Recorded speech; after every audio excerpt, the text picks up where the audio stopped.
Dear curious listener, close your eyes, sink into your pillow, and prepare to party. No, not modern party. No flashing lights, no playlists, no freedom. We're going back to London, 1812, where partying was a full-time job and debutantes were the glitter-covered pawns of the aristocracy. You are 17, painfully well-behaved, and freshly polished for your grand debut.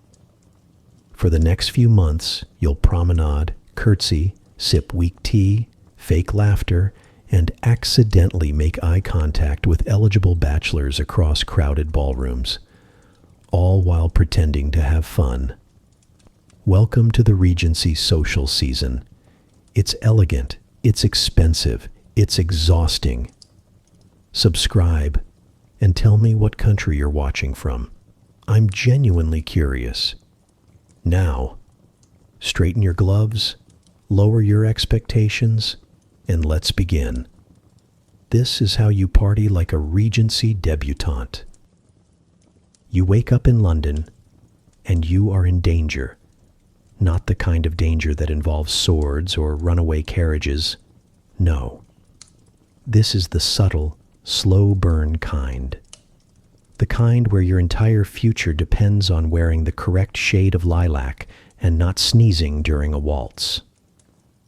Welcome to the season. With a capital S, naturally, the great glittering circus of Regency society. If you are rich, unmarried, and unfortunately female, this is your moment, or more accurately, this is your trial by fire. Dressed in silk. The London season officially stretches from November to June, but nobody takes it seriously until March, when Parliament is in full swing and the nobility return from their country estates, ready to spend ungodly amounts of money pretending to enjoy each other's company. The city overflows with barouches and gossip, and the marriage market kicks into high gear. That's right. The season has one primary goal: marriage. Not romance, not fulfillment, certainly not fun. Just marriage. Preferably one that increases your father's social capital and ensures your future husband's estate has enough income to cover your hats.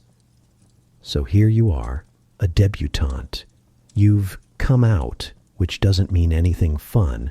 It just means you've been publicly declared eligible to wed, like a very well-dressed coupon. Your hair is up, your gloves are long. Your mother is armed with an ironclad calling card schedule and eyes like a hawk in a bonnet. Your family has rented a fashionable townhouse in Mayfair, something with high ceilings, low insulation, and just enough room for a piano no one will play. The servants have been doubled, the wardrobe tripled, the budget annihilated, and all of it for this: a whirlwind of balls, teas, musical evenings, promenade walks, and endless tiny sandwiches. The men? They'll get around to showing up eventually. Most of them are in Parliament or pretending to be. Some are soldiers, others are poets, which is considerably worse. They'll arrive in time to attend Almacs and mumble awkward compliments before disappearing into their clubs to drink and wager fortunes on the color of a dog's tail. But you're on display. Every moment of your day is curated, scheduled, and weaponized for charm. You are one of hundreds of eligible young women flooding into London this season. Some are daughters of dukes.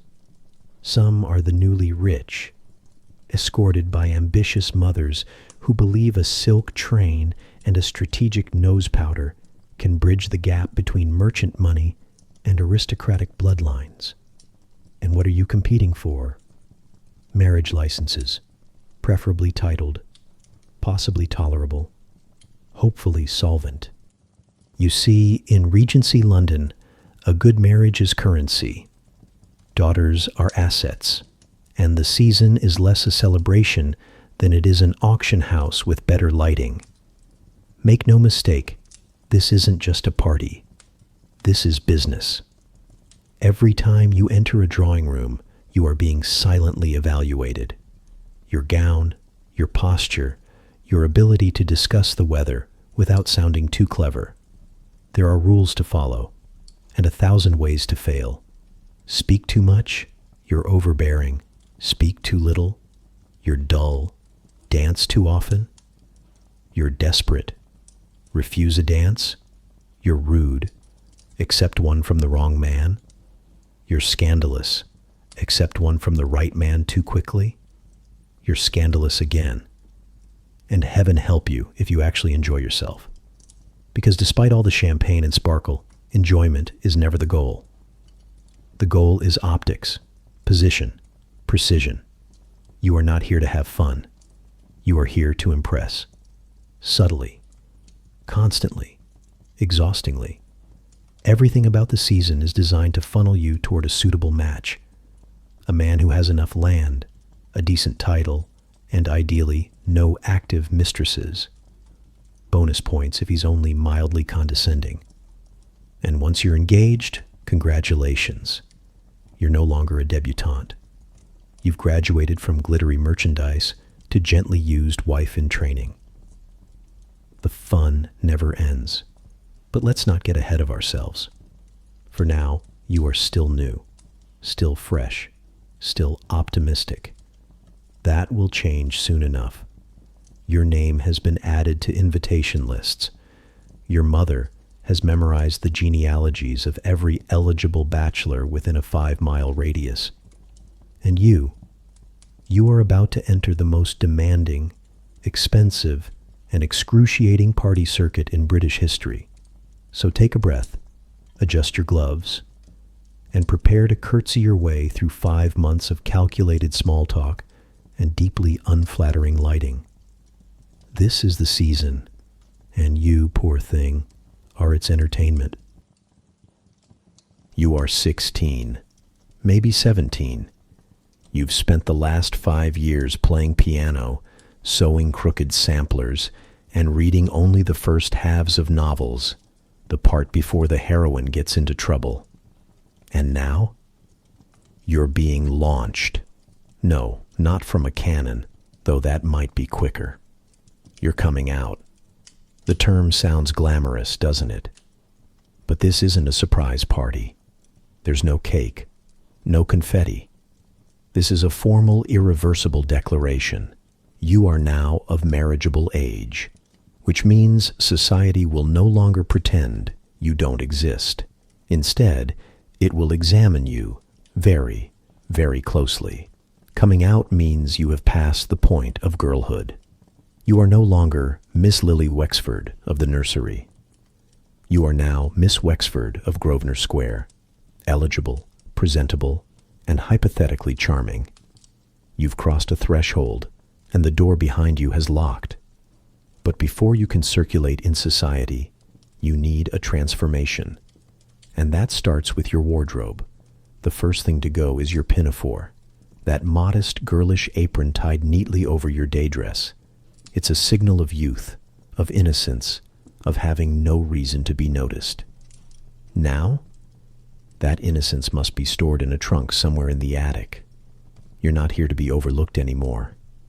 Instead, you are fitted, rather violently, into your first real gown. Soft pastels, empire waist, delicate sleeves designed to restrict motion in all directions. It is made to appear effortless and takes 3 people to fasten. Bonus points if the fabric is translucent enough to signal wealth, but not so translucent that Aunt Felicity faints. Gloves are now mandatory. So is posture. So is smiling at all times, but never too widely. Your teeth are clean, not adventurous. And don't forget the ribboned slippers, designed to glide elegantly across marble floors and also ruin your arches permanently. They are about as practical as a cucumber corsage. But again, practicality is not the goal. Now that you look the part, you must learn how to behave like one. Enter etiquette training, the silent, judgmental boot camp of the upper class. You'll be drilled in posture, voice control, and the precise angle of your head tilt when pretending to enjoy a minuet.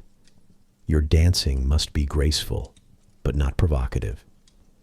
Your speech must be clear, but not clever.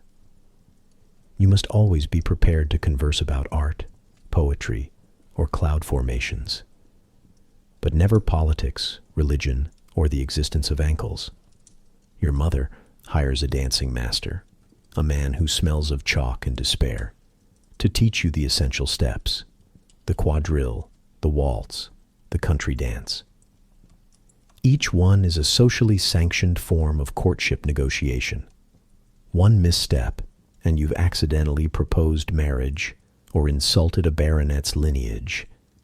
You'll also receive lessons in deportment, which is Regency code for how to sit in a way that suggests fertility but not enthusiasm. Books may be balanced on your head. Rulers may be tied to your arms, and someone, somewhere, will inevitably say the words, "Shoulders down, dear, you're not a footman." And then, of course, there's the voice. A debutante must speak softly, laugh less, and never, under any circumstances, raise her tone above polite disinterest. You practice smiling into mirrors for hours. Not too toothy, not too flat. Try it again, your mother says. Look as though someone you don't care about just gave you a compliment you don't believe. Now, in some circles, there is still the matter of being presented at court.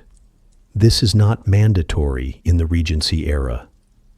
But if your family has the status, or more importantly the ambition, you may find yourself summoned to St. James's Palace to bow before the Queen, or at least her cousin's niece's aunt, depending on who's available that day. You'll wear plumes in your hair, an absurdly long train, and possibly a gown that violates 2 or 3 fire codes. You will be led into the presence chamber and made to curtsy before royalty. A curtsy you've practiced on uneven rugs for the last 6 weeks. It's not about the Queen, really. It's about the bragging rights. Being presented at court places you in an entirely different social tier. It's the difference between being an eligible young lady and being a debutante of note. But even without court presentation, your debut is now official. Your name will appear in invitation books. Your mother will schedule an endless loop of visits, teas, and music halls. You'll be introduced to family friends, future in-laws, and strangers who smell like saddle leather and pronounce Byron wrong. Every gown you wear will be scrutinized. Every reply you give will be weighed. You are now under permanent social surveillance, and no one will admit it's exhausting. You may receive a coming-out ball, a glittering candlelit affair hosted in your family's drawing room or a rented ballroom. All your mother's friends will attend. All your father's business acquaintances will try not to dance, and you'll stand, trembling, at the top of the staircase like a decorative pigeon. When the music starts, you descend, and you dance. Congratulations. You have officially entered the social meat grinder.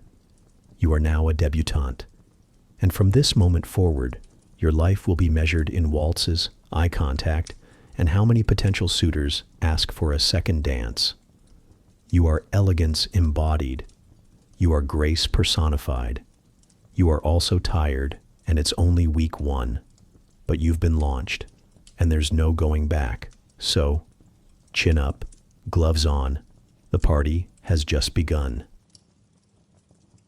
The sun rises over London, or rather it tries to, filtered through fog, chimney smoke, and the vague disapproval of your great aunt.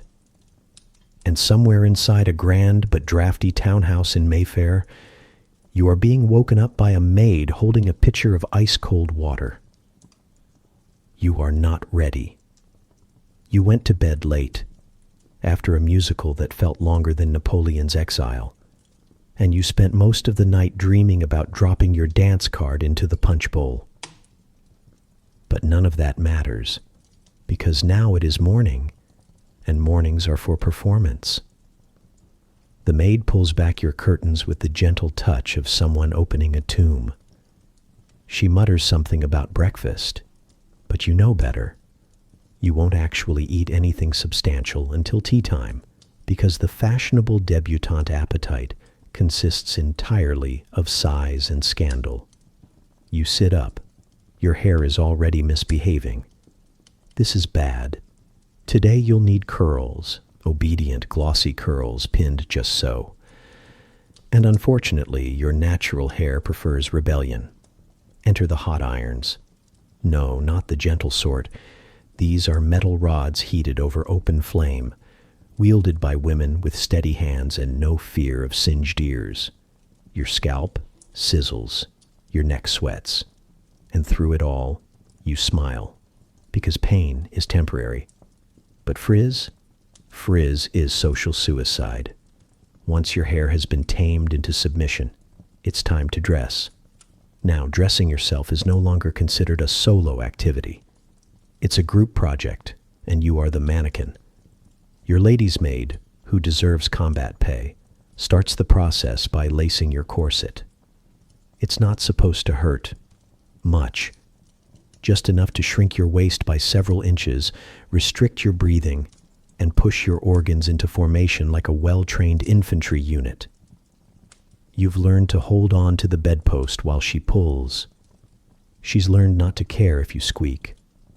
Over the corset goes a chemise, then petticoats, then a modest shift, then your chosen gown, probably in white or soft blue, with high empire waist and delicate stitching that took 14 hours and will be ruined by one encounter with a buttered scone.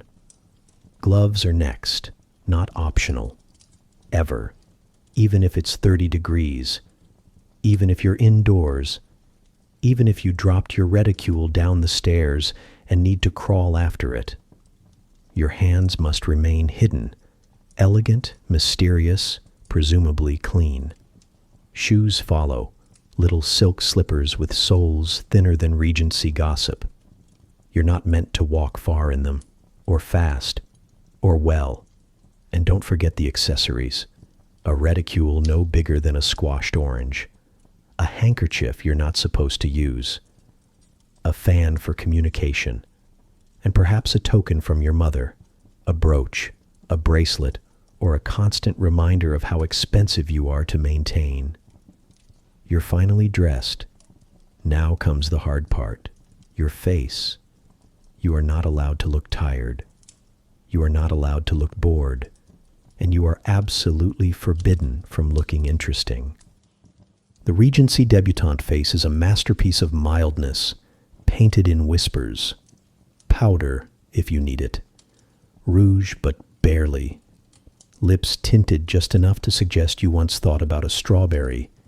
Anything more, and you'll be mistaken for an actress. Or worse, French. You stare into the mirror. You don't recognize yourself. Good. That means you're ready.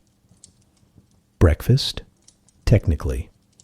A cup of weak tea and maybe a slice of toast with nothing on it. You sit stiffly in the breakfast room while your parents read the paper and pretend not to strategize about your social schedule. The servants bustle silently. The tea is always just lukewarm, and the whole room smells faintly of books, old drapes, and familial tension. You glance at the clock. It's barely 10 a.m., and your schedule is already stacked. Social calls, shopping with your mother, a possible piano rehearsal, and, if you're very lucky, 45 minutes to sit still and stare out the window without blinking too much. Being agreeable is your full-time job now. But agreeable is a fragile tightrope. You mustn't appear too intelligent. That threatens people. But you mustn't appear dull. That bores them. You must smile, but not laugh. You must speak, but never dominate the conversation. You must have opinions, but keep them folded neatly between pleasantries. If someone asks you about your favorite poet, say Byron, even if you don't like Byron, especially if you don't like Byron. Your goal this morning, like every morning, is to project effortless grace, which, ironically, requires endless effort. Before you leave the house, you pause in the front hallway. Your maid brushes an imaginary speck off your sleeve. Your mother checks your gloves. Again. The footman waits to open the door with perfect timing. Outside, the world is watching. Or, worse, it's not watching. And that, in Regency London, is the ultimate insult. You step outside. The chill air hits your face. You raise your chin, straighten your spine, and prepare to spend the next 12 hours being quietly judged by everyone you meet. Congratulations, your morning is complete. Only 14 hours of strategic smiling to go. You've made it through the morning. Congratulations. You are clean, pressed, accessorized, and emotionally numb, which means it's time for the afternoon visiting rounds, also known as the most exquisitely pointless ritual in the Regency social calendar. Think of it as polite trespassing with extra embroidery. The carriage is waiting. Your mother is already seated, back straight, face unreadable. She clutches her calling card case like it's a holy relic. You climb in behind her and sit on the correct side, never next to her, never too far. And off you go, rattling down the uneven streets of London in pursuit of what exactly? Not pleasure, not conversation, not even tea. No, you're pursuing social stability. A fragile, fussy web of obligation built on 15-minute visits, pre-printed cards, and the vague hope that someone might remember your name when it's time to plan their next ball. Here's how it works. You visit other families, mostly women, and sit very stiffly in their drawing rooms while complimenting their pianofortes, their daughters, or their wallpaper. If they're home, you must stay exactly 15 minutes. No more, no less. Any longer, and you seem pushy. Any shorter, and you seem rude. You sip tea that tastes faintly of lavender and disappointment. You nibble a biscuit that may or may not have existed since last Thursday. You nod. You smile. You murmur things like, "How delightful," and "Yes, the weather has been quite changeable, hasn't it?" And then you leave, just like that. You've accomplished nothing, but you've also not offended anyone, which in this world counts as a triumph. If they're not home, even better. You leave a calling card. This small rectangle of expensive cardstock carries your name, your social intent, and all your family's unspoken hopes. It's the Regency equivalent of saying, "I was here, I'm watching, invite me to things." But don't you dare just toss it on the table. Oh no, there is a science to calling card etiquette. First, the fold. Fold the upper right corner to indicate you delivered the card personally. Fold the lower right corner to signify the card is from a visit of condolence. Fold the entire card if you're announcing your departure from town. A subtle but powerful social mic drop. Then there's the ink. Black ink is for widows or those in mourning. Blue is for particularly fashionable circles, though anything other than black or sepia is considered brave. Never use red. That's for tradesmen or scandal. Placement matters too. You don't just leave it on the table. You place it neatly on the salver or silver tray by the entrance, on top of the pile if you want to be noticed. Discreetly tucked beneath if you're avoiding attention or embarrassment. And yes, your mother will judge you if you get any of this wrong, so will your hostess, and your maid, and possibly the family dog. Entire friendships and I use the term loosely, are maintained this way, with paper and timing.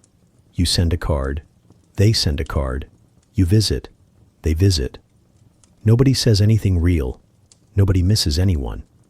But as long as the cards keep circulating, the friendship survives. Like a bonsai tree no one particularly likes, but refuses to kill. And because this is Regency society, there are rules on who visits whom first. The lower-ranked woman always calls on the higher-ranked one. Younger women call on older women first. Unmarried ladies? Always escorted, preferably by a mother, aunt, or someone who can glare meaningfully at footmen. You never show up unannounced. You never stay past your welcome. You never, ever, comment on someone's furniture unless it's a compliment. Even the act of sitting is choreographed. Never take the central sofa unless invited. Never choose the armchair by the fire. It belongs to the hostess. And never lean back fully. Posture is half your personality now. If, by some twist of fate, your hostess offers to return your visit, that's a good sign. It means you passed the test.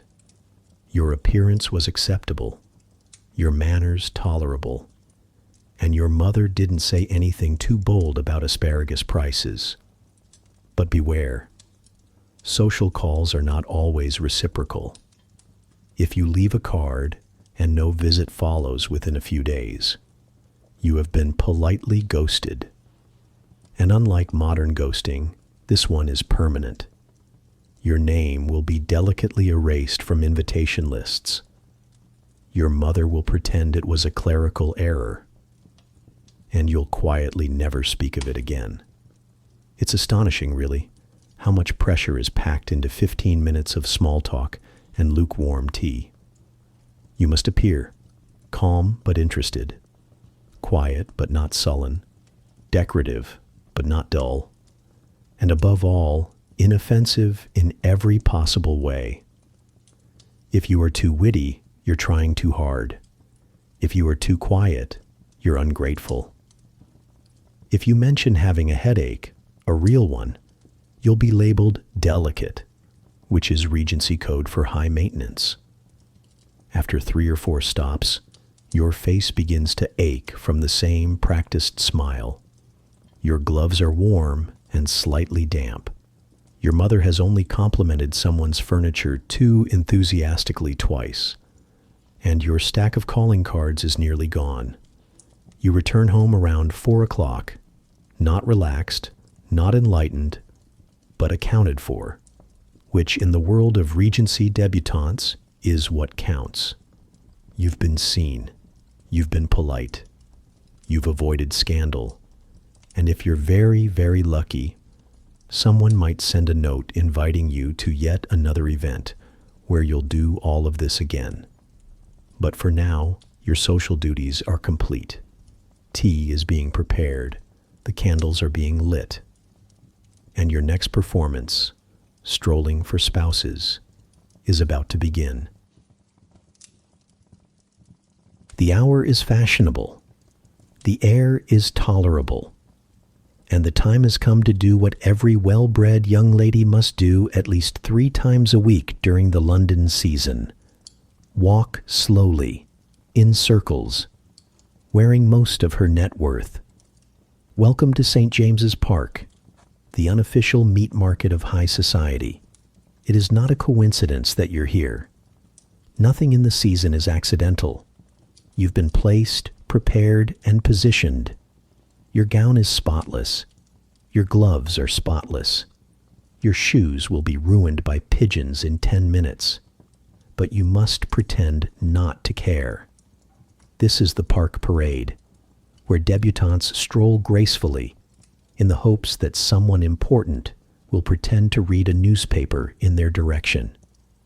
Now you may think this is just a walk, but no, this is a mating ritual cleverly disguised as fresh air. Your route is carefully chosen, the Mall curving gently through St. James's Park, past the palace, past the lake, past approximately 93 other young women also pretending not to be auditioning for marriage. You are accompanied, of course, never alone. Your mother, your aunt, or your governess is marching half a step behind you, armed with a parasol and a list of eligible names that would make a general weep. Your pace is deliberate, not too fast. That suggests desperation or exercise. Not too slow. That suggests you're trying to be seen. No. The perfect debutante walk is one of effortless elegance. Carefully rehearse the night before in the hallway. And what are you doing exactly? You're being visible. You are part of a display case, strolling advertisements for marriage material. Each dress, each accessory, each carefully managed curl screams, "Observe me, admire me. Ask my mother if I'm free on Thursday." You are not allowed to speak too loudly or too softly. You must smile, but only vaguely. You must notice the ducks, but not too enthusiastically. No one wants to marry someone who actually likes ducks. Every once in a while, your mother will gesture discreetly. That's Lord Tewkesbury. He's single. Don't look directly at him, but look near him. And now, casually, laugh. Yes, just like that. Very good. And here come the gentlemen, not walking, of course not. Walking is for the desperate. No, they arrive on horseback. They ride along Rotten Row, coats perfectly tailored, expressions just aloof enough to imply they've read Byron and don't care for him. Their boots are shined, their posture heroic, and their ability to look bored while scanning for wives is frankly impressive. Some carry riding crops they've never used. Some hold books, usually poetry, which they will not read. And one or two will stop by the rail, pretend to stretch, and glance at you like they've just remembered you from a dream. They have names like Peregrine, or Algernon, or worse, Viscount Peregrine Algernon de Wintermere, Esquire. They have estates in Devonshire, debts in Mayfair, and mothers even more ruthless than yours. They'll nod, tip their hats, maybe even ask for an introduction, through the proper channels, of course, and then ride away like nothing happened. Because here in the park, everything is performance. You pass other debutantes as you walk. Some are your friends, some are your enemies, some are both, depending on who received more dance invitations last week. They pretend not to look at you. You pretend not to look at them. Your mothers look at each other like fencing opponents about to take the first lunge. You comment on the weather. You comment on the trees. You do not comment on the fact that one of the riders just very clearly tried to make eye contact and missed. If all goes well, your stroll will result in the following: one raised eyebrow from a passing gentleman, one whispered compliment about your elegant bearing, and a potential request to be included on someone's dance card later this week. If all goes poorly, well, there's always next Thursday and a different gown. Now, let's discuss the unspoken rules. You must always walk with purpose, even if that purpose is to be witnessed and assessed by strangers on horseback. You may not eat before the walk. One mustn't look bloated while being subtly auctioned. You must avoid stepping in anything unpleasant. It's bad luck.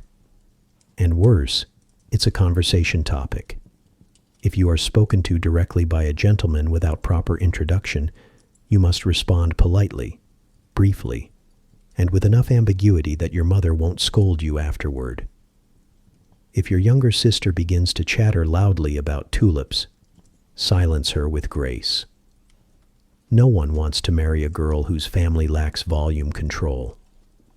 After one or two loops of the path, your slippers are damp, your cheeks are cold, and your back is starting to ache from all the graceful pretending.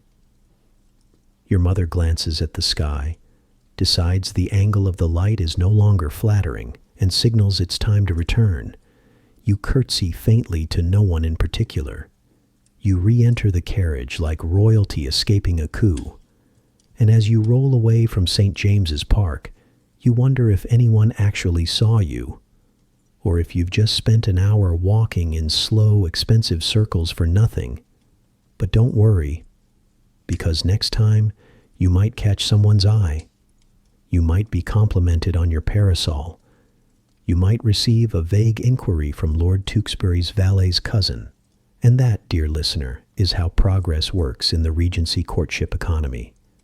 One glance at a time, one walk at a time, one carefully composed silence at a time. You are not tired. You are not freezing. You are visible. And that is the highest currency you have right now. Now go home, sip your tea, and pray that your boots haven't left a mark on your hem. You've earned your rest, at least until the next party.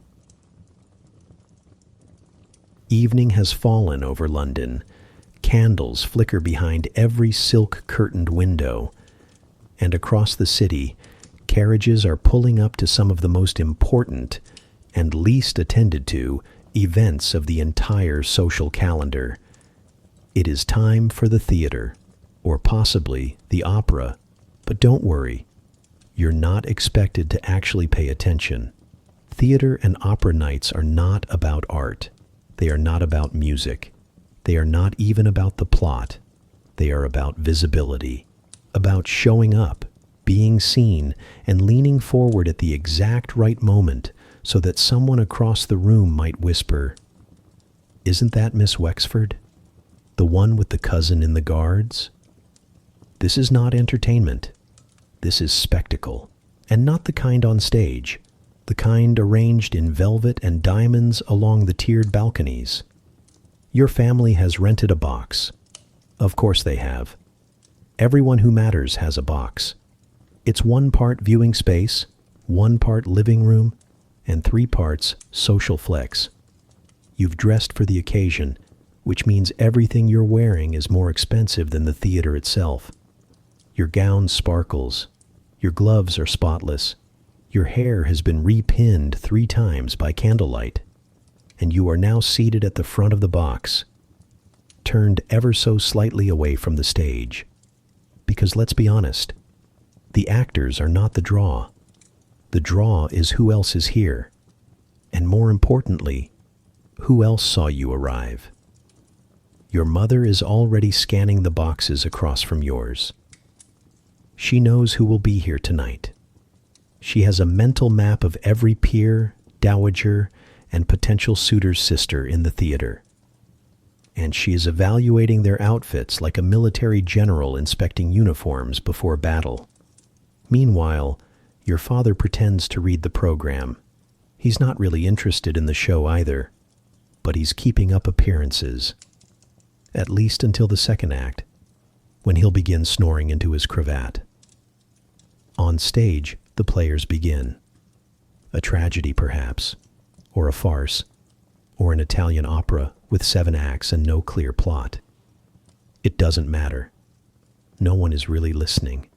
The important things are happening in the whispers between boxes. Lady Gainsborough has returned from the country without her daughter.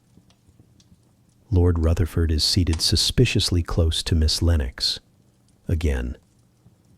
And the Countess of Darnley is wearing last year's turban, which is frankly a public offense. Theater night is gossip in velvet gloves. Everything that matters is unsaid. But somehow, everyone knows. If you're lucky, a gentleman might glance up at your box. He may raise his opera glass and nod with studied disinterest. And your mother, ever alert, will note the gesture, decode its meaning, and make 3 social calculations before the overture finishes.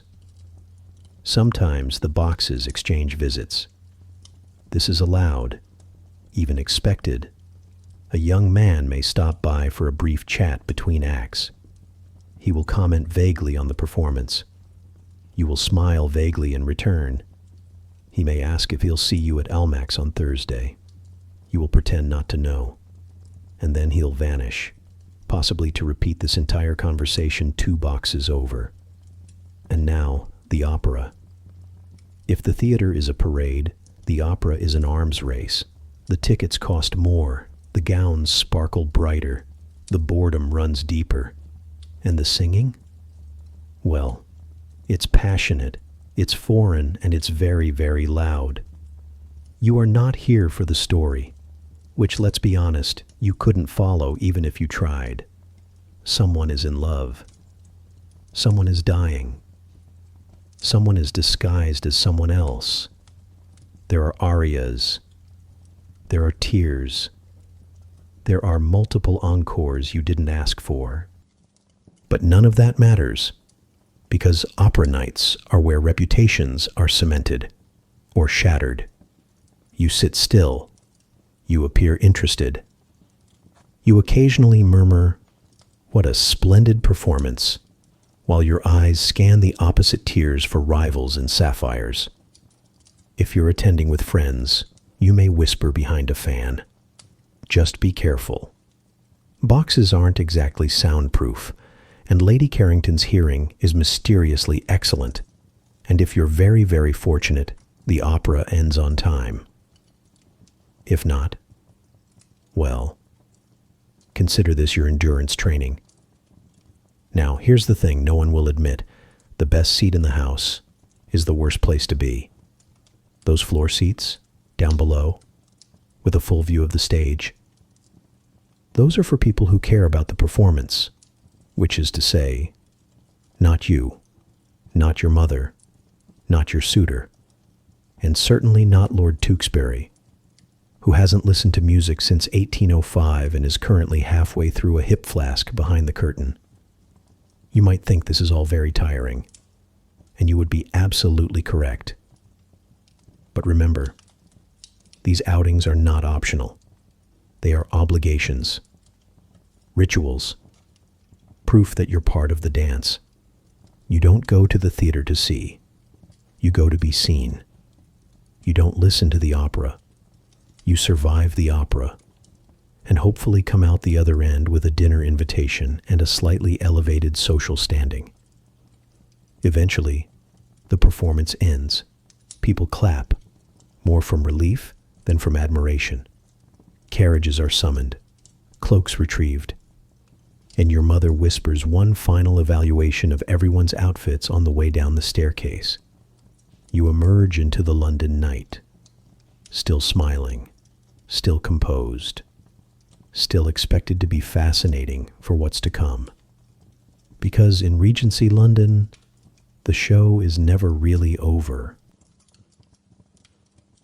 You've survived the theater. You've smiled through the opera. And now, finally, something resembling fun, sort of, if you squint. Tonight, you are going to the Pleasure Gardens, a Regency-era amusement park dressed in lace and expectations. There are 2 that matter. Vauxhall Gardens, loud, crowded, occasionally scandalous. And Ranelagh Gardens, more refined but no less ridiculous. You're headed to one of them. You're not sure which. It doesn't matter. The goal is the same: to be seen, admired, and possibly proposed to under fireworks and awkward lighting. The Pleasure Gardens are the closest thing Regency society has to a public playground. There are orchestras. There are illuminated fountains. There are fireworks that are either thrilling or deafening, depending on your tolerance for gunpowder and screaming baronets. At first glance, it looks magical. Candles line the walkways. Lanterns sway from trees. The entire garden flickers like some kind of enchanted forest curated by a deeply judgmental wedding planner. But make no mistake, beneath the sparkle, this is still a battlefield, and you, dear debutante, are still in uniform. You arrive in your 3rd gown of the day. This one is slightly bolder, because the gardens allow a bit more flair. Pastels are replaced with soft jewel tones. Your hair is adorned with flowers, feathers, or whatever else your maid could pin to your head in under 10 minutes. The carriages are lined up like painted beetles. You're helped down the steps by a footman, immediately handed a paper lantern you didn't ask for, and swept into a sea of satin and expectation. Now, the pleasure gardens are technically open to everyone, but don't let that fool you. There are sections, unofficial but very real. The aristocracy lounges along the best-lit promenades, the middling classes stick to the musical pavilions, and the less respectable? They hover near the refreshment stalls, blending in with the shadows and pretending not to eavesdrop. Your mother steers you toward the respectable zone. Not that it helps, because what happens in the pleasure gardens rarely stays there. The walkways are long and winding, designed for accidental meetings that are anything but. You stroll arm in arm with your cousin, pretending to enjoy the music. You laugh softly at nothing. You pause by a hedge, and oh, who should happen to be standing just nearby but Mr. Fairchild, who also happens to be single, rich, and known for having a strong jawline. How serendipitous, how thoroughly scripted. And then there are the dark walks. The name is not subtle. These are shadowy, tree-lined paths that twist just far enough from the lanterns to invite trouble. Ladies are warned never to go down them unescorted. Gentlemen are warned, but tend to ignore it. These walks are notorious for stolen kisses, for whispered promises, for proposals made far too soon, and sometimes regretted by morning. If you wander too close, your chaperone will clear her throat. If you enter, she may faint entirely.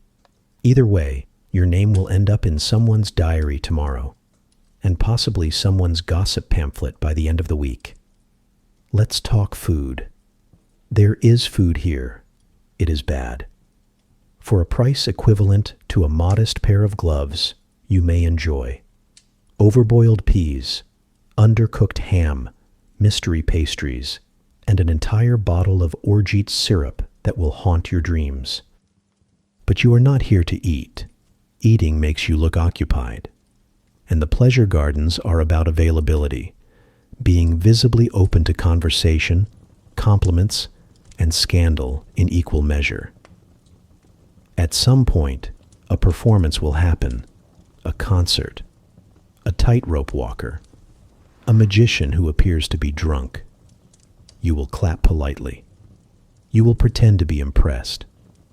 You will make a comment about how delightful it all is, even if your feet are numb and your hem is wet from an unfortunate puddle incident. And then, finally, the fireworks.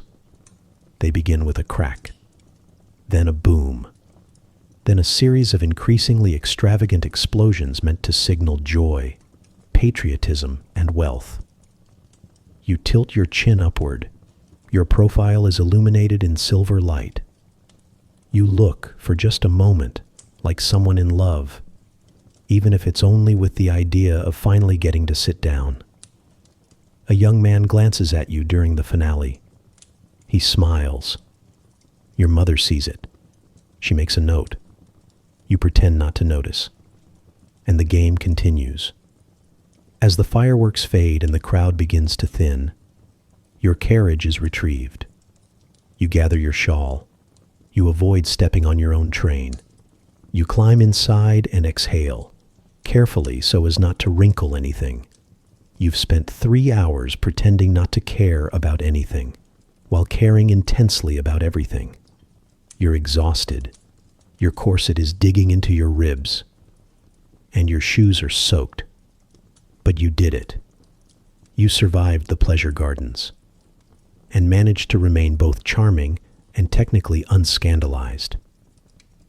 Barely. It's Thursday, which means it's time for Almax. You are not excited. You are not ready. But if you want any chance of social survival this season, you must go. Because Almax is not just a ballroom. It is the iron gate of the aristocracy, and it only opens for the worthy. To understand Almax, imagine a party hosted by 7 of the most powerful, elegant, and terrifying women in London, who decide collectively whether or not you're even allowed to exist socially. They are called the Lady Patronesses, and they do not play. Each Thursday they assemble in their glittering war council and judge a parade of hopeful debutantes and desperate mothers, not by birth, not by wealth, but by vibe. Are you fashionable? Are you elegant? Are you the right sort? If the answer is no, even slightly no, you are denied a voucher. And without a voucher, you are not going to Almax, which is Regency code for you may still be alive, but socially, you're already buried. Let's say you've been granted entry. You feel relief. That's cute, because now you have to endure the evening. And the evening, dear listener, is misery in muslin. The ballroom is hot. It is always hot. A grand chandelier sweats wax onto the floor. Dozens of candles flicker in protest, and over 100 anxious humans press into a space designed for 75. The room smells faintly of perfume, desperation, and boiled wool. The dancing begins, not gracefully, not romantically, but in rigid rows, set to the music of a mildly depressed violinist and his 3 weary companions. You know the steps. You've been drilled in them since childhood. But now you must execute them perfectly, in full view of everyone, while pretending not to care who's watching. Your partner is someone your mother whispered about in the carriage. He is rich. He is titled. He is also extremely boring. You curtsy. He bows. You touch fingertips like you're both handling fragile eggs. And then you begin the quadrille. Step, pause, turn, glance, spin. Don't trip. Don't talk. Don't breathe too loudly. If you're lucky, he says something like, "Fine evening," or "The crowd is large tonight." If you're very lucky, he says nothing at all. No one makes eye contact. That would be too intimate. Everyone gazes slightly above each other's left shoulders, like nervous ghosts pretending not to be haunted. In between dances, you do not sit. There are not enough chairs. You stand, smiling faintly, pretending your feet are not filled with pain and crushed dreams. You drink weak lemonade. You nibble on a biscuit that tastes like damp chalk. You make polite conversation with girls who are secretly praying you don't get more invitations than they do. Every word, every glance, every half smile at Almax is a tactical maneuver. This is not fun. This is war in white silk. Now, about those lady patronesses. They're watching, always watching.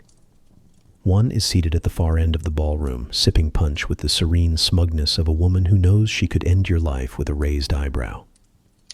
Another strolls through the dancers, complimenting hair ribbons and making notes on which girls are slouching. They are the gatekeepers of every meaningful marriage. They decide who gets introduced to whom. They determine whether your cousin's scandal from 2 years ago is still relevant. If you cross one of them, say by wearing too much rouge, or laughing a little too loudly, or having the wrong kind of French accent, they will remember forever. And yet, you must keep coming back, because everyone who matters comes to Almax, which means you must too. You must dance. You must sparkle. You must act like you're thrilled to be sweating in a room full of silent enemies and musical chairs, even if you're exhausted, even if you hate waltzing, even if Lord Dreadful just stepped on your hem and didn't apologize. Once the dancing ends, the real tension begins. The whispered evaluations, the quiet judgments. Did you dance with enough partners? Did you sit out too many quadrilles? Did Lady Jersey's eyebrow twitch when you dropped your fan? You don't know. No one tells you. You just wait. You just hope. Because a good showing at Allmax means you're still in the running.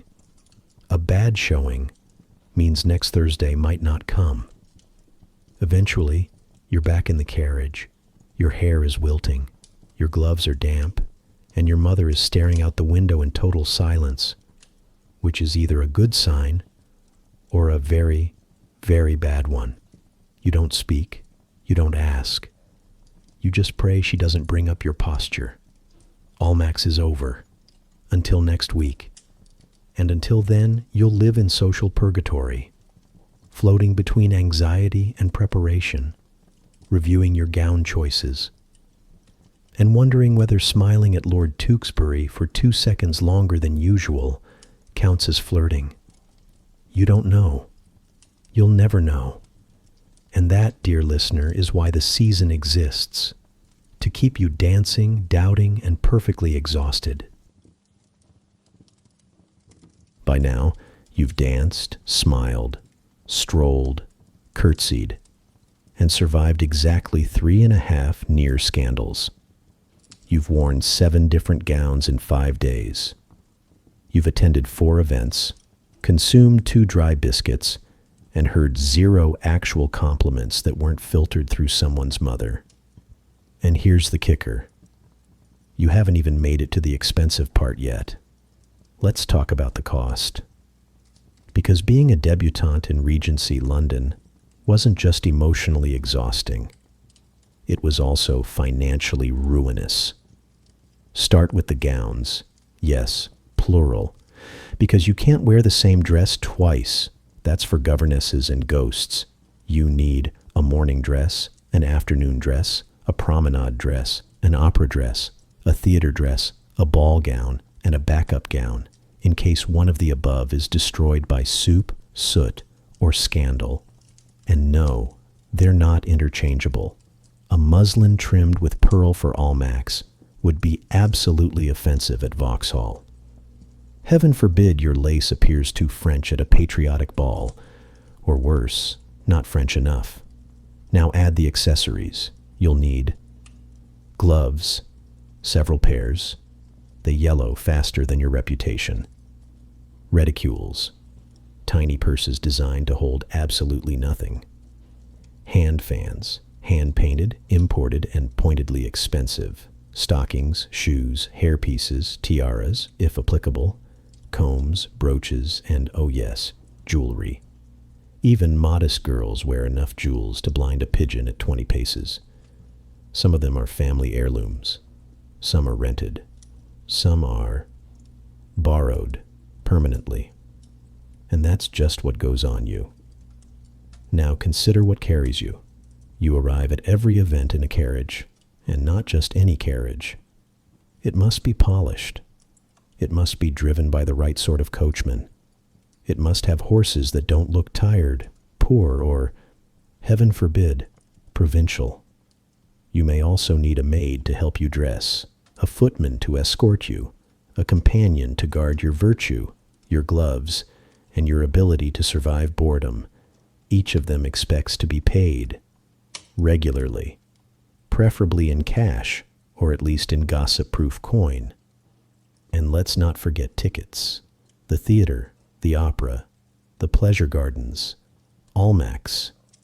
You don't just show up, you subscribe. Opera boxes are leased like vacation homes and priced accordingly. You're not just buying access, you're buying proximity to the right people, the right seats, and the right whispers. On top of that, there are bribes, not open, not obvious, but they exist. A tip here to a musician for playing a favorite song. A discreet payment to ensure your name stays on the guest list. A generous gift to a seamstress to make sure your dress is finished before Lady Florington's. All of this is considered normal, expected, polite.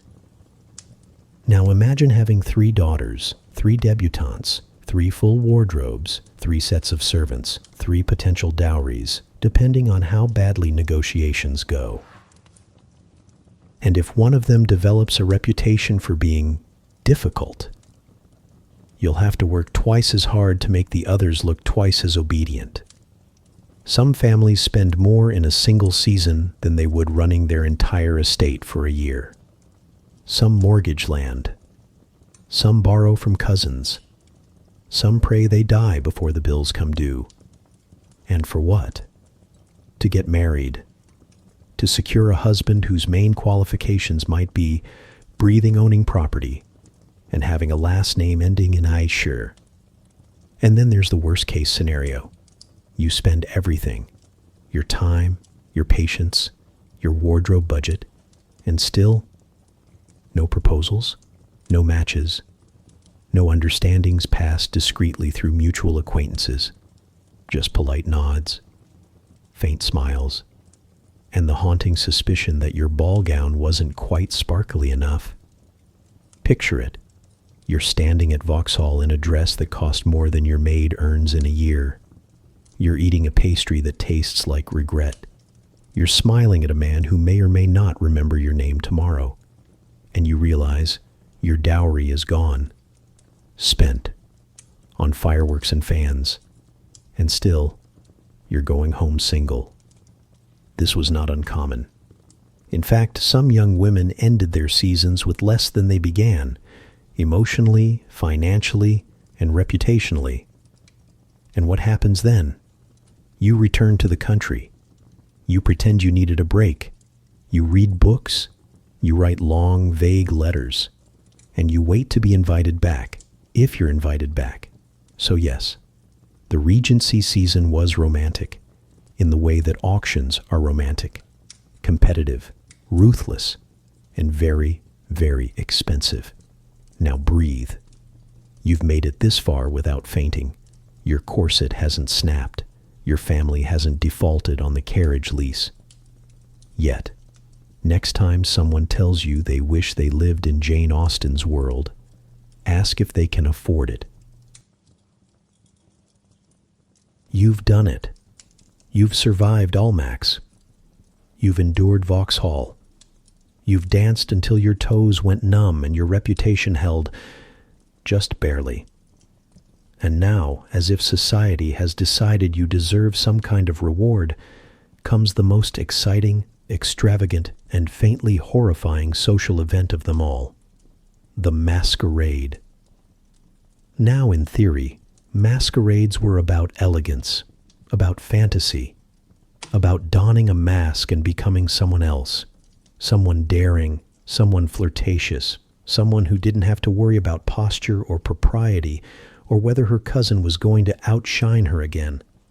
But in practice, masquerades were where Regency people went to make terrible decisions under soft lighting. First, the masks. Ostensibly, these are meant to conceal your identity. In reality, they conceal just enough to provide plausible deniability. No one is truly unrecognizable. You're still wearing your signature perfume. Your earrings still match your mother's tiara. And your cousin still has that unfortunate lisp. But the point of the mask isn't to hide. It's to pretend. To pretend, for one night, that rules are bendable, that etiquette is optional, that the man whispering in your ear might not be the same one who insulted your hemline last week. Now the costumes.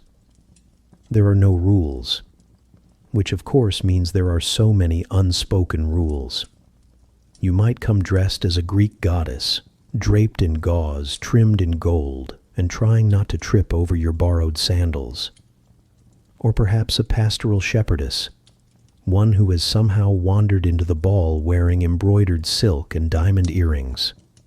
One woman might arrive as Cleopatra, another as Queen Elizabeth. Someone bold might attempt night and day, a half-black, half-white gown that makes her look like a chessboard, but ensures everyone remembers her name. And the men? Oh, the men love masquerades, because it gives them a chance to behave badly while pretending it's the costume's fault. There he is, Lord Ridley, dressed as a pirate. He is quoting Shakespeare badly. He is attempting to flirt with your cousin. He is 3 glasses of punch deep and misquoting Byron.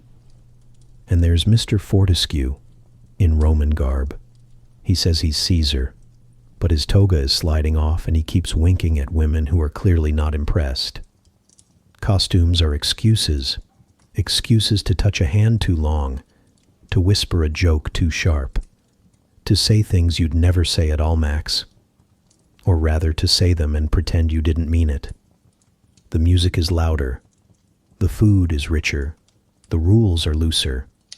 No chaperones hover too close at a masquerade, not without a mask themselves. And even if they're watching, who can say which Lady Pembroke kissed which Lord Featherstone behind the hedge? Everyone saw it. No one's quite sure who it was. And that, dear listener, is the magic of the masquerade. Of course, not all masquerades end in disaster. Some end in whispered proposals, some in quiet heartbreak, some in someone accidentally setting their sleeve on fire near the candelabra. And then there are costume balls, the safer, more acceptable cousin of the masquerade. At a costume ball, you still wear something absurd, but you do so in a recognizable way. You're a milkmaid, but everyone knows it's you. You're dressed as a Roman goddess, but your father's monogram is still embroidered on your gloves. There's less scandal, less risk, more, oh how clever, and less, was that Lord Devonshire behind the curtains? You still dance. You still flirt. You still suffer the indignity of trying to eat petit fours in a corset shaped like a sundial. But at least here, the behavior is slightly more visible, more accountable, more appropriate, or at least easier to explain the next morning. Now let's talk about the stakes. Because despite the ridiculous outfits and the giggling behind fans, masquerades were dangerous, not in the sword-fighting sense, but in the social one. A single misstep, one wrong whisper, one unchaperoned moment in a shadowy corner could follow you for the rest of the season, or your life. One girl in 1807 dressed as a witch and danced too closely with a man dressed as the devil. She wasn't invited back the following year. No one ever explained why. Another wore a mask so convincing that her own fiancé failed to recognize her and flirted with her best friend instead. Yes, they still married. Yes, it was awkward. No, it didn't go well. But still, you go. Because if you don't, you're invisible. And if you're invisible, you're forgotten.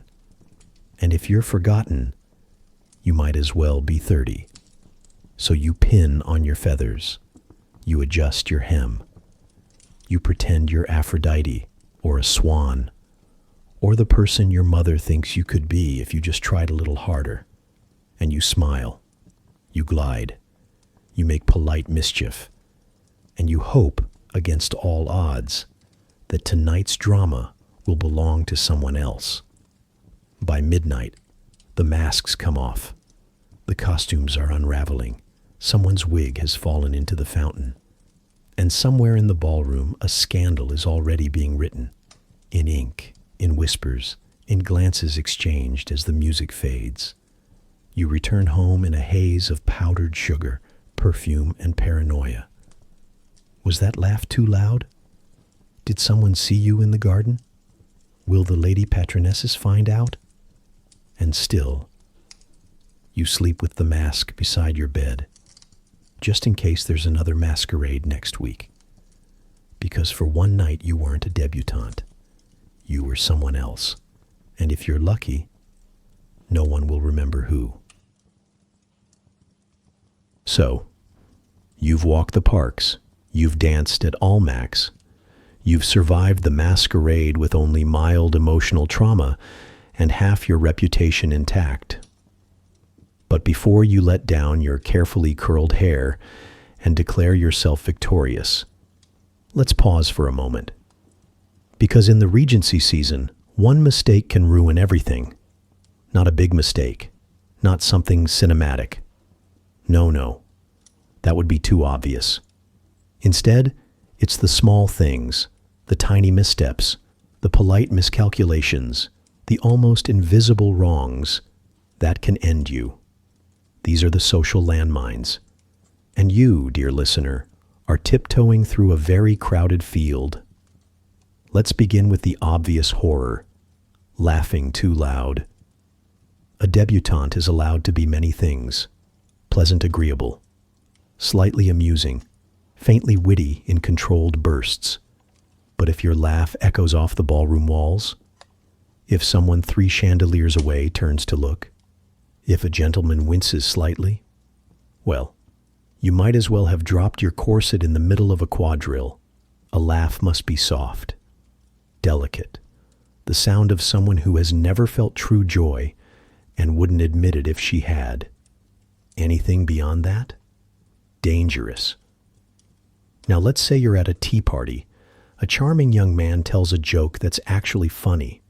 You reach out and, heavens, touch his sleeve. Not his hand, not his arm, just the sleeve of his jacket. And suddenly, the air in the room changes. Eyes narrow. Fans flutter. Your chaperone makes a strangled noise into her biscuit. Because touching a man's clothing, in public, suggests familiarity. And familiarity suggests intimacy. And intimacy suggests you may already be halfway to naming your 3rd child together. It doesn't matter if it was accidental. It doesn't matter if he didn't flinch. What matters is that Lady Thornton saw. And she will tell someone. And by next Tuesday, you'll be the girl who touched Lord Butterfield's sleeve in broad daylight. And then there's the chaperone problem. At no point, under any circumstance, should you be alone with a man. Not in a garden, not in a hallway, not even under an awning during a rainstorm, while 4 other people stand 10 feet away. If you are seen without a chaperone, you are no longer a debutante. You are a scandal with a bonnet, even if nothing happened, even if all he said was lovely weather, even if the entire conversation took 7 seconds and involved 0 eye contact.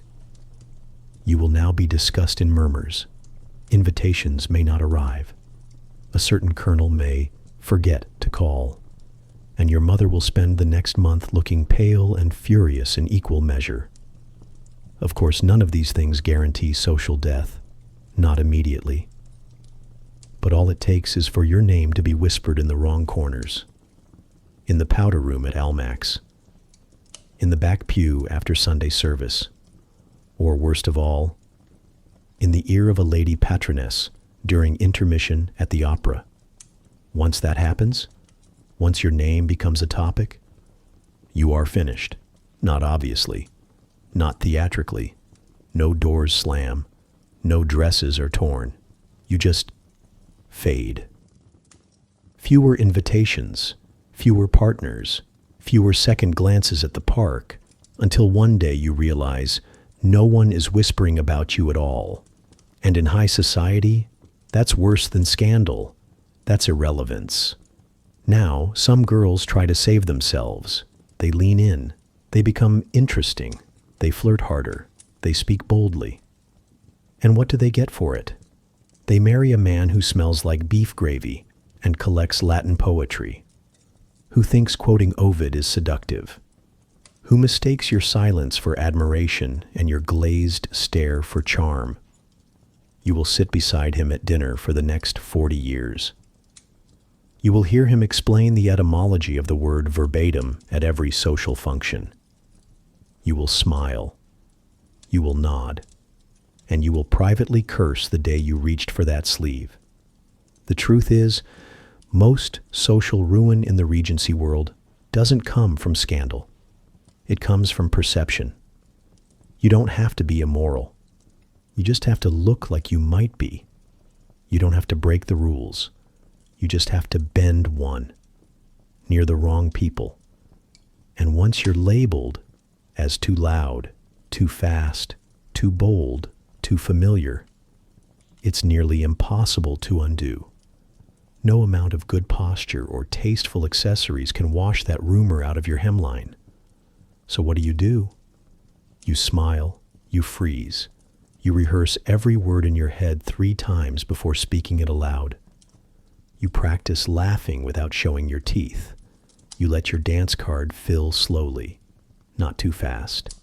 You nod politely when your mother praises someone awful, and you memorize the exact distance a woman can stand from a man in a garden without being accused of impropriety. In other words, you survive. Barely. And that, dear listener, is how most young women fail at the season. Not because they weren't beautiful, not because they weren't intelligent, but because they laughed or blinked or breathed wrong, at the wrong moment, in the wrong place, in the wrong dress. The line between success and disaster in Regency society is razor thin, and it's lined with calling cards, lemon biscuits, and judgmental glances. So tread carefully, adjust your gloves, smile just enough, but never too much. And whatever you do, don't touch the sleeve. Congratulations, you did it. After 6 months of strategic sighing, careful curtsies, and walking in circles through parks while pretending not to look at anyone directly, you finally found a match. Not just any match, a respectable one. He's 36, you're 17. He smells faintly of tobacco and mutton, but he has land, a title, and 3 vowels in his surname. So, well done. Your mother is delighted. Your father pretends not to cry, from relief or bankruptcy narrowly avoided. And you? You nod. You smile. You try not to hyperventilate into your embroidery, because this isn't just courtship anymore. It's a contract, and the ink is still wet. First, there's the announcement.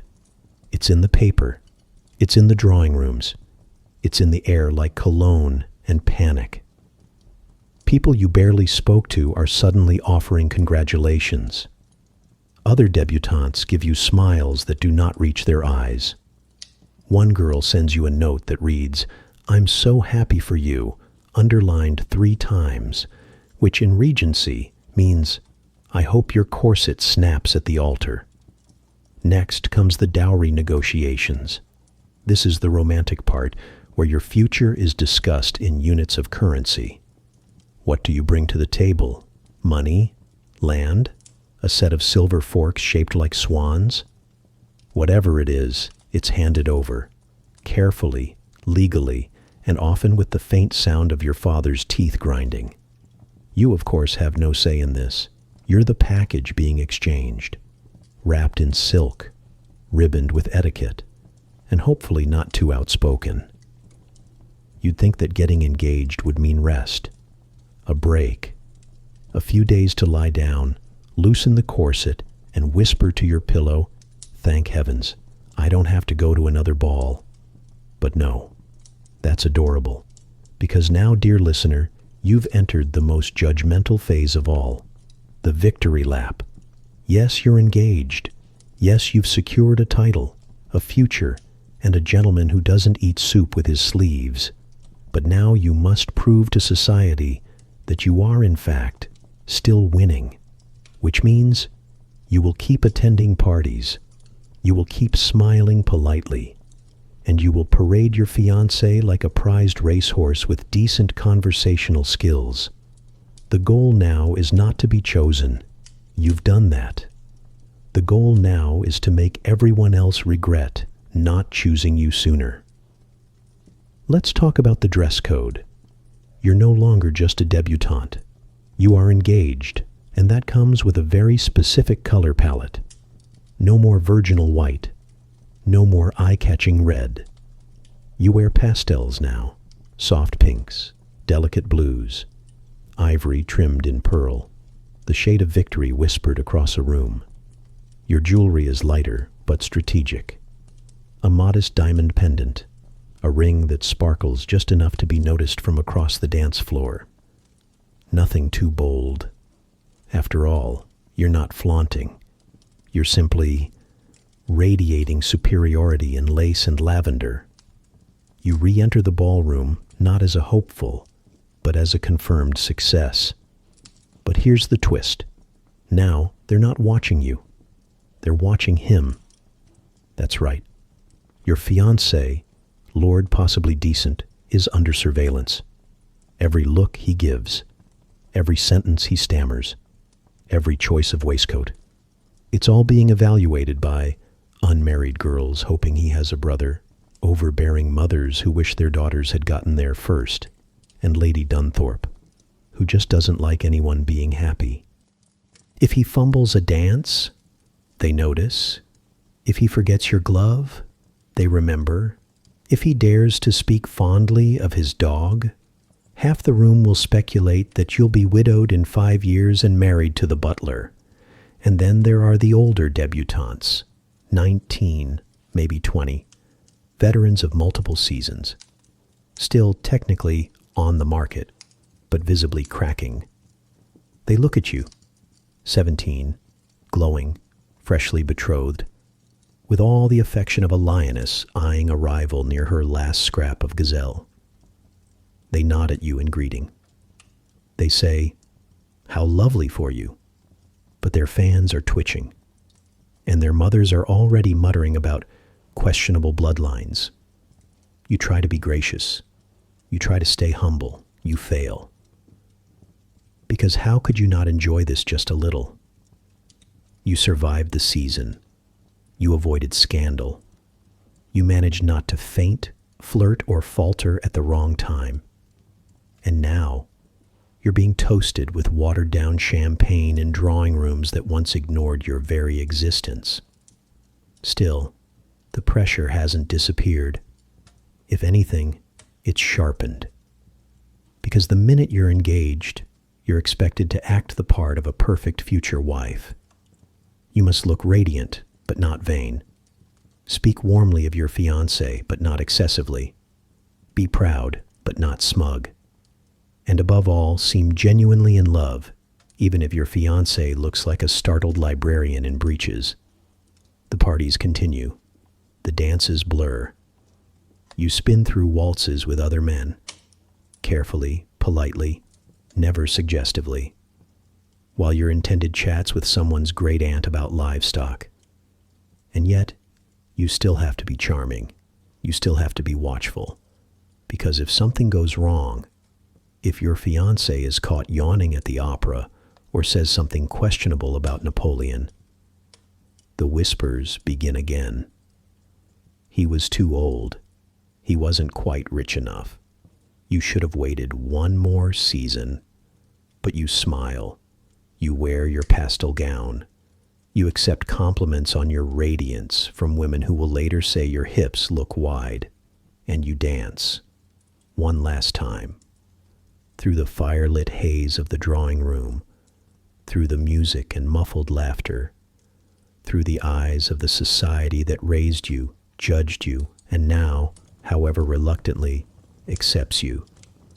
This is your victory lap. Not because you won the heart of a man, but because you made it through the labyrinth of glances, dances, silence, and shoes that pinch. You are leaving this chapter with a ring on your finger, calluses on your soul, and a deep appreciation for the value of never touching anyone's sleeve in public. Next stop, marriage, which, according to your mother, will be much more restful. First, let's talk about your marriage wardrobe. New dresses, new gloves, new nightgowns that are somehow both modest and terrifyingly suggestive. You will need a full set of morning gowns for managing a household you've never seen, afternoon gowns for receiving guests you don't like, riding habits, even if you don't ride, and at least 3 bonnets that say, "I'm sophisticated now, but still fertile." Your maid sobs quietly while adjusting the hem of your going-away dress. You try not to do the same. You're introduced to your new home. It has wings. Wings. You're not entirely sure how many rooms are in it. Some have been locked since the Napoleonic Wars. Others house relatives no one talks about. The gardens are impressive. The staff is numerous. And your bedroom, your chamber, looks like something from a painting titled "The Oppression of Youth" in mauve. Your husband is proud. You are polished. And everyone around you seems to believe this is the best outcome possible, because in their eyes, it is. You're married, secured, removed from the exhausting cattle market that is the season. You'll never have to flirt again. You'll never have to waltz with a stranger who breathes through his mouth. Instead, you'll run a household host dinner parties, write thank you notes for apricot jam, and bear a series of politely named children who will inherit your posture and his unfortunate jawline. Is it love? Does it matter? Love in this context is considered an optional side dish. Nice if it happens. Utterly irrelevant if it doesn't. What matters is stability, inheritance, and that you produce a male heir before your hair grays or your patience does. You may grow fond of him. Eventually, he might read to you. He might let you redecorate the drawing room. He might fall asleep in a different wing of the house, which is honestly ideal. And you'll learn to smile at the right times, to nod when the steward asks questions about livestock, to host card nights for neighbors you secretly wish would fall into a pond. This is your life now, and for many it's a better fate than becoming a spinster, because at least now you have purpose, and a fireplace, and possibly a pug. But still, you sometimes stare out the window and remember that moment at Vauxhall, the one where a younger man smiled at you for real, the one who recited poetry without needing to be asked, the one who didn't sneeze when you wore lavender. He married someone else. She wore blue. You heard they eloped. Scandalous, romantic, unwise. But sometimes you wonder. Still, you remind yourself, you succeeded. You won the game. You made it through the season without disgrace, without debt, without becoming the subject of an all-max cautionary tale. And now, as you adjust your wedding gloves and prepare to step into a carriage labeled "Happily Ever After" by everyone but you, you smile. Because in the Regency world, success often sounds like surrender, delivered in a soft voice, under a veil, with very good posture. And so we come to the end, dear listener, not of the season, heaven help us, that would require 6 more months of smiling and satin, but of our midnight little journey into the powdered, perfumed madness of being a Regency debutante. You've curtsied, you've promenaded, you've eaten tasteless cakes under the watchful eyes of 77 strangers. You've survived Vauxhall, Almex, gossip, gloves, calling cards, and at least 3 forms of social trauma that no one bothered to name. And now, you understand. The Regency season wasn't glamorous. It was exhausting. A corset-laced obstacle course designed to test your ability to stay upright while your reputation slowly unraveled under candlelight. You weren't a guest. You weren't even a participant. You were a pawn, perfectly coiffed, emotionally dehydrated, and dressed like a meringue. A debutante was expected to be many things: elegant, but not proud pleasant, but not memorable charming, but not clever enough to frighten anyone with an inheritance, and always, always, quietly marketable. Because in the end, the goal was never fun. The goal was marriage, preferably before your second season, before your older cousin beats you to it, and definitely before anyone noticed your wrists were too tan. So if you're lying there, drifting somewhere between sleep and scandal, Let me offer this final thought. You now know how to party like a Regency debutante, whether you wanted to or not. You've earned your reticule. You've earned your fan. You've earned the right to never attend a candlelit ball again unless someone carries you in on a velvet litter. Now rest. Close your eyes. Let the memory of lukewarm lamb stew and judgmental glances wash over you like a tepid bath. And dream, sweet listener. Dream of overpriced gowns, poorly lit ballrooms, fainting spells faked for dramatic effect, and the quiet agony of being 17 and constantly surveilled. You made it through. You survived the season. And unlike half the debutantes, you didn't faint once. Well done.